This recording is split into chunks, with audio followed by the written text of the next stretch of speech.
राष्ट्र सर्वप्रथम, राष्ट्र सर्वप्रथम, राष्ट्र सर्वप्रथम, राष्ट्र सर्वप्रथम। दिल्ली के मुख्यमंत्री अरविंद केजरीवाल ने सिविल लाइंस के सरकारी स्कूल में आज एक शानदार सभागार की शुरुआत की।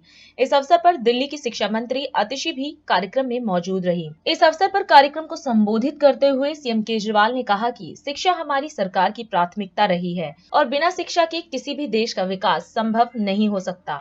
सीएम ने कहा कि पिछले 8 सालों में शिक्षा क्षेत्र में नई क्रांति देखने को मिली है। उन्होंने यह भी बताया कि दिल्ली के सरकारी स्कूल अब देश के बेस्ट स्कूल की कैटेगरी में आते हैं। वहीं शिक्षा मंत्री आतिशी ने भी कार्यक्रम को संबोधित किया और शानदार सभागार की शुरुआत के लिए सभी बच्चों को बधाई दी। आप सब लोग जानते हैं कि शिक्षा हमारी सरकार का सबसे मोस्ट इम्पॉर्टेंट प्रायोरिटी सेक्टर है और ये हम बिलीव करते हैं, हमारी आइडियोलॉजी का हिस्सा है कि बिना शिक्षा के किसी भी देश का विकास नहीं हो सकता। दुर्भाग्यवश पिछले 75 साल के अंदर हमारे देश में 2 किस्म की शिक्षा प्रणाली शुरू की गई। जिन लोगों के पास पैसे हैं उनके लिए प्राइवेट स्कूल हुए और जिन लोगों के पास पैसे नहीं है वो अपने बच्चों को गवर्नमेंट स्कूल्स में भेजने पे मजबूर हुए। ऐसा नहीं है कि सरकारी स्कूल हमेशा खराब होते थे। आजादी के बाद आप 15, 20, 25 साल का सफर उठा के देखें, उस वक्त के जितने बड़े बड़े लोग हैं, बड़े बड़े चाहे पॉलिटिशियंस कह लीजिए, चाहे बड़े बड़े आईएएस अफसर कह लीजिए, चाहे पुलिस अफसर कह लीजिए, सब सरकारी स्कूलों से आया करते थे। जब हमारा देश आजाद हुआ तो देश के अंदर गिने चुने प्राइवेट स्कूल होते थे। लेकिन ऐसा क्या हुआ 75 साल के अंदर कि धीरे धीरे धीरे धीरे सरकारी स्कूल खराब होते गए, प्राइवेट स्कूल इतने बढ़ गए कि अब एक आम आदमी जिसके पास पैसा है, हर आदमी कोशिश ये करता था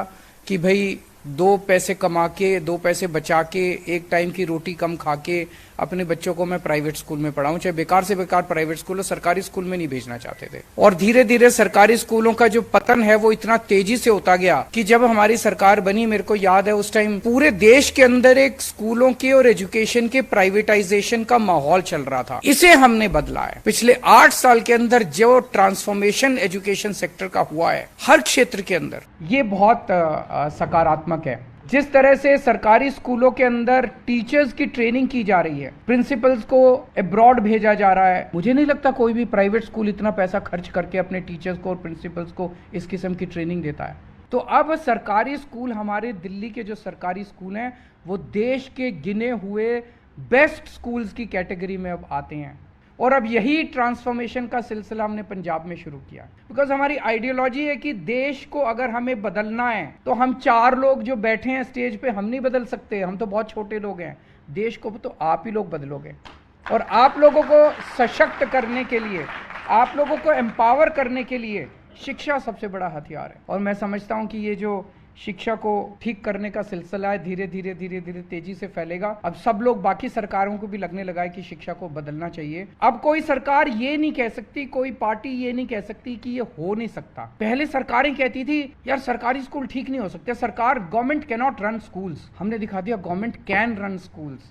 और हमने ये भी दिखा दिया कि जो सरकार स्कूल नहीं चला सकती वो सरकार क्या चलाएगी फिर? स्कूल चलाना, स्वास्थ्य सेवाएं देना, अच्छा इलाज करना, ये तो बेसिक जिम्मेदारी है किसी भी जिम्मेदार सरकार की। नहीं तो हम टैक्स किस बात का देते हैं?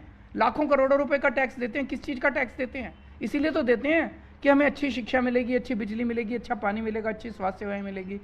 तो मुझे बेहद खुशी आज आपका ये ऑडिटोरियम देख के, और स्कूल के बारे में भी मैंने आने से पहले सारा पता किया था। बहुत शानदार स्कूल आप लोगों का हो गया है। मैं आप सभी बच्चों को बधाई देता हूं, आप इतने अच्छे स्कूल से पढ़ रहे हैं। सभी पेरेंट्स को बधाई देता हूं कि आपके बच्चे इतने अच्छे स्कूल से पढ़ रहे हैं। भगवान करे आप आगे ज़िंदगी में खूब तरक्की करो और खूब देश का नाम रोशन करो। Thank you. हमारे प्यारे बच्चों, आप सबको बहुत बहुत बधाई, बहुत बहुत मुबारकबाद इस शानदार ऑडिटोरियम के आज के उद्घाटन के लिए। हम अक्सर कई बार जब स्कूल के बिल्डिंग के उद्घाटन के लिए जाते हैं तो ये बात तो अक्सर ध्यान में आती है कि शायद आज हमारे सरकारी स्कूल की बिल्डिंग्स ने प्राइवेट स्कूलों को पीछे छोड़ दिया है। लेकिन सर, आज इस ऑडिटोरियम को देख के लगता है कि आज हमारे सरकारी स्कूल की बिल्डिंग्स ने बड़े बड़े मल्टीप्लेक्सेस को भी पीछे छोड़ दिया है। इतना शानदार यहाँ पे हमारा स्कूल ऑफ स्पेशलाइज्ड एक्सीलेंस राजनिवास मार्ग में ये ऑडिटोरियम बना है। मैं खुद दिल्ली से मैंने अपनी स्कूलिंग करी है। दिल्ली के एक प्राइवेट स्कूल में मैं पढ़ती थी और मैं आपको 100% श्योरिटी के साथ कह सकती हूँ कि दिल्ली के किसी भी प्राइवेट स्कूल में ऐसा मल्टीप्लेक्सेस को पीछे छोड़ने वाला ऑडिटोरियम आपको नहीं मिलेगा जो आज हमारे स्कूल ऑफ स्पेशलाइज्ड एक्सीलेंस राजनिवास मार्ग में यहाँ पे जिसकी शुरुआत हुई है। जो बच्चे आज यहाँ पे चाहे कंपेयर कर रहे हैं, कल्चरल परफॉर्मेंस कर रहे हैं, हमारी ऑडियंस में बैठे हुए हैं, आज हमें 14-15 साल के यंग बच्चों की तरह, टीनेजर्स की तरह दिख रहे हैं, पर आने वाले 10-15 सालों में इन्हीं बच्चों का नाम हम देश की हेडलाइंस में देखेंगे, देश के लीडर्स के माध्यम से देखेंगे, चाहे टेक्नोलॉजी में हो, चाहे साइंस में हो, चाहे एडमिनिस्ट्रेशन में हो। और मुझे पूरा भरोसा है कि इस देश को आगे लेके जाने में इन बच्चों का, आप सभी बच्चों का एक बहुत इंपॉर्टेंट योगदान होगा। I wish you all the very best and I am sure इस फैसिलिटी को आप भी और आसपास के स्कूलों के बच्चे भी बहुत बेहतरीन तरीके से यूज़ करेंगे। और मैं हमारे मुख्यमंत्री का धन्यवाद करना चाहूँगी कि उन्होंने शुरू से शिक्षा को इस सरकार की पहली प्राथमिकता बनाया है, शिक्षा में हमेशा इतना बजट दिया है और खुद भी हर शिक्षा से रिलेटेड के काम के लिए इतना समय और हम सबको प्रोत्साहन दिया है कि आज हम यहाँ तक पहुँच पाए। Thank you. राष्ट्र सर्वप्रथम